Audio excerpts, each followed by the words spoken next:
What's going on, y'all? This is Dana Pope Jr., Master Executive 8, and doing this video on my backyard today, and we're grounded at the same time. So this was a request from somebody who commented on one of my videos, and they asked if I could do a video on semen retention and hair growth. So I'm gonna answer this question, and the way I'm gonna answer this question is not as an absolute answer because everybody's experience is different, but I'll just connect the dots for you and then share some of my personal experience to answer the question to the best of my ability. So, my first question would be like, why does our hair grow? And this is according to the American Academy of Dermatology. We have about 5 million hair follicles that we're born with, and that we have pretty much from birth until death.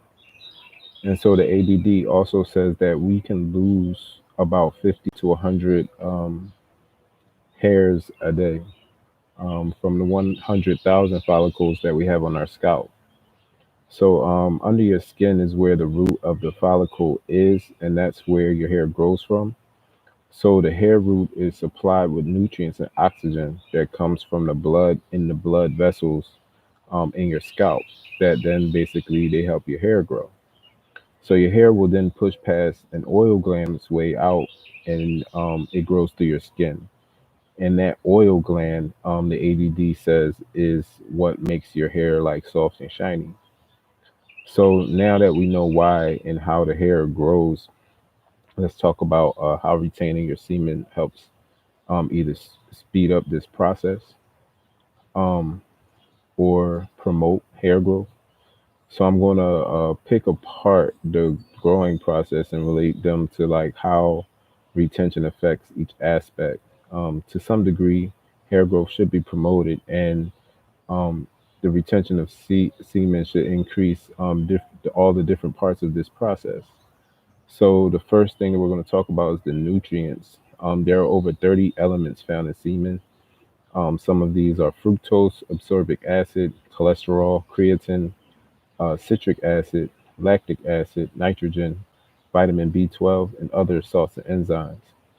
So, as we talked about before, the blood flows through the blood vessels and feed oxygen and nutrients to the roots to help the hair grow. Uh, so, semen contains all of those nutrients. So, then retaining more of it will promote hair growth in one sense because of the increase in the nutrients being kept in by the body rather than spilled. So one can make the connection back to constantly spilling your seed with the reduction of hair growth because of the nutrients lost that promote hair growth. Some of the other things that are lost after ejaculation is water, sugar, protein, vitamin C, zinc, and prostaglandins. So we can make the argument that retaining more semen would allow more nutrients to be delivered to the blood, to the roots, and that will promote hair growth. So here's a list of vitamins that promote hair growth. That's vitamins A, B, C, D, E, iron, zinc, and protein is not necessarily a vitamin, but protein promotes hair growth as well. So hair loss is linked with excessive masturbation. So there's a sex hormone, or excessive masturbation, or um, excessive sex. So there's a my fault, y'all. I got a fire ant on me. Okay, he's gone. So there's a sex hormone called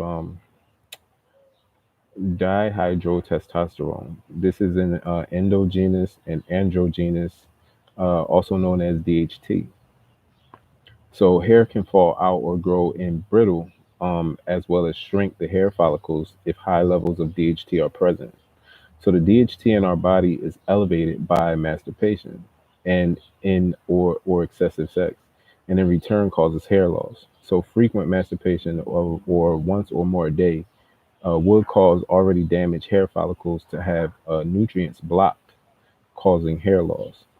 So it's not the amount of testosterone or DHT that causes the baldness, it's actually the sensitivity of your hair follicles.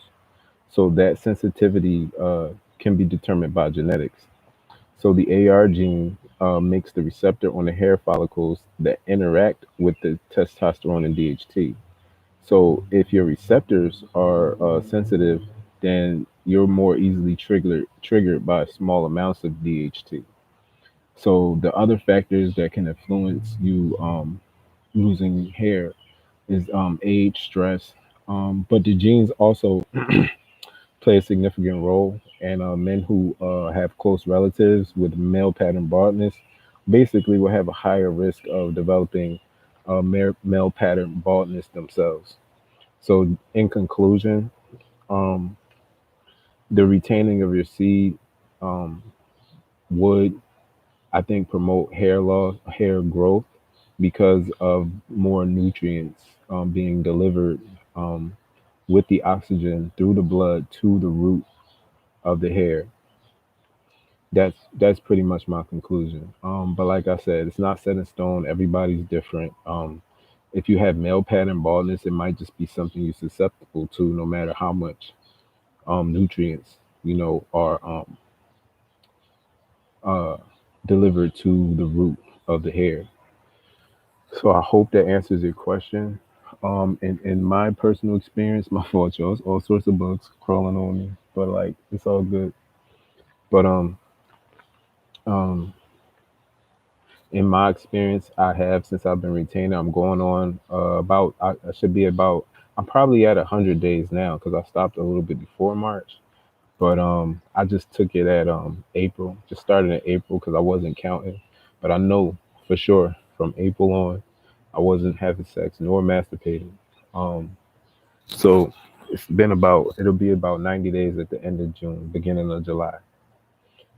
And I don't really plan on masturbating anytime soon. The next time I do release will be through sex.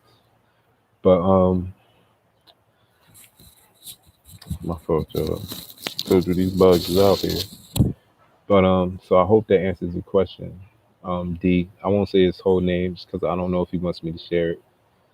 But he knows what I'm talking about if he's watching this video. So yeah, I hope that answers the question. Like I said, in my personal experience, um, I do feel like my hair has grown a little bit faster, like nothing significant. And I do feel like it's definitely stronger and more shinier. Like I did notice that.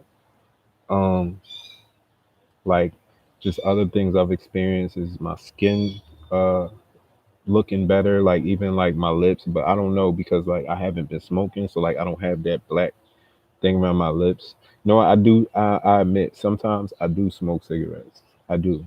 Like every time, every now and again, I'll have a Lucy. What they call a Lucy is basically like a single cigarette, but like I'm not like a pack smoker.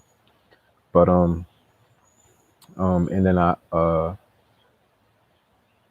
um so yeah, I've experienced clear skin. Um, I will say my hair is a little bit thicker because like I used to like pick at it a lot and it used to come out, and it doesn't come out as much now when I like pick at it. Like so, I don't know. I guess you could say it's gotten stronger. Um, I've experienced more willpower, like especially when exercising. Like I've noticed I'll push myself a little bit harder. Um, more follow through, um, more confidence, less anxiety, um, more clarity, more mental clarity, less mental fog. I don't feel tired all the time. Um,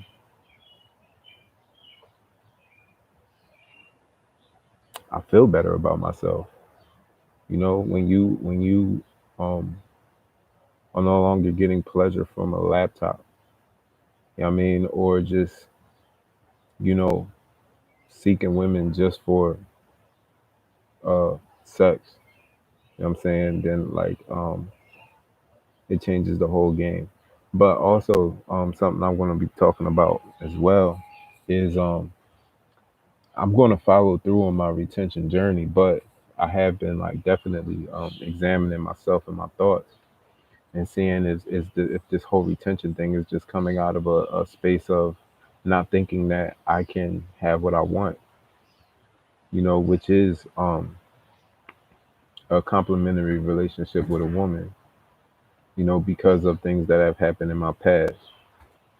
So um, I'll now be focusing on not my past, but my future and what I want, and focusing on how to get what I want, and more importantly, overcoming that idea of I can't have what I want, or I'm not enough, or um,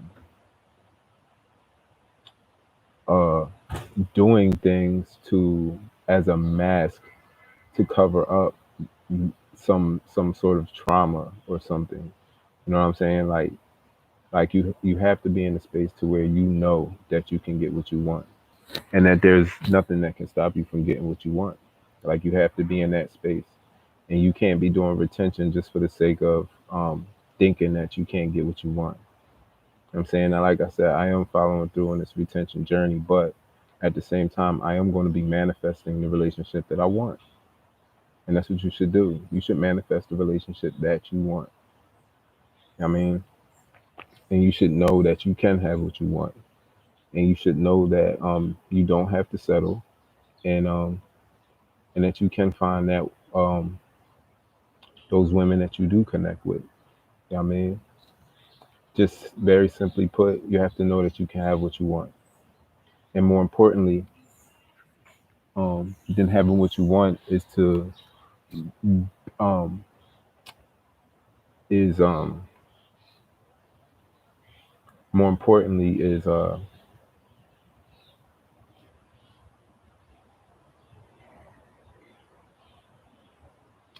man, what I'm trying to explain is like you have to be what you want. Like when it comes to attraction, like you don't get what you want, you get what you are. You know what I mean? You get what you are. So you pretty much have to be the solution to your problem.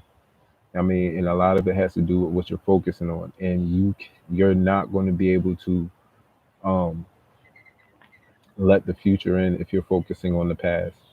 You know what I'm saying? And when I say focusing on past, I don't mean like doing things like shadow work. I don't mean working with the past from a point of learning lessons. I mean working from a point of the future and not repeating the past. You know what I mean? It was brought to my attention that I was repeating things that I had already learned instead of just moving forward towards what I want. Like very simply, just focus on what you want. You know what I mean? Focus on what you want to become. You know what I mean? Focus on even more, not so much wanting what you want to become, but actually acting as if and being that thing now. Be now what you want to see. Use those things like visualization to get you there. You know what I'm saying? Um, Act as if whatever it is that you want, you have it already. And it's in the beginning, it's just like a muscle. You know what I mean? It's something like a muscle. When you work a muscle in the beginning, I mean, the muscle might not going to be as strong, but the more you work this muscle of having what you want and being in that space of abundance, not in the space of lack. You know what I'm saying? Then you can have what you want. You have to be abundant. You have to be abundant in order to have abundance. You know what I'm saying? Like you can't be in a state of lack and have abundance. Like you can't. It don't work that way. All right, guys. So this is Dana Poe Jr., Master Executive AD. I hope I answered your question, and I'll see you guys on the next video. And I will be reposting this to my other site. I mean, my other channel, um, on seed retention and no fat. The name of that other channel is, forgive me, y'all. I done made the channel and I keep forgetting the name of it. But I'm going to make sure that I put a setting on here so that all my other channels are in the description box, so you'll be able to just you'll be able to see it there. So yes, it's called Seed Retention and No Fat. That's the name of the other channel. So you can go there and check this video out there as well. All right, guys. if you have any questions, if you need any assistance with that, um, just drop a comment on any one of the videos, and we'll find a way that you guys can get in contact with me, and we can work on it. I think what I'll do is I'll put it in the form of a course after about maybe 100 days, because I feel like that's a pretty good milestone for you guys to like completely change your lives. Like 100 days of seed retention and no fat will rewire your brain, rewire your dopamine receptors. I mean, and just get you in a more controlled space of your sexual energy. I mean, because it's not about, unless that's your goal is to be abstinent and celibate for the rest of your life, then other than that, you should have what you want. You should be able to have um relations with the one that you want. I mean, or the two that you want. I mean, like you can have what you want and you don't have to settle. All right, guys. So this is Dana Polk Jr., Master Executive 8, and I'm out.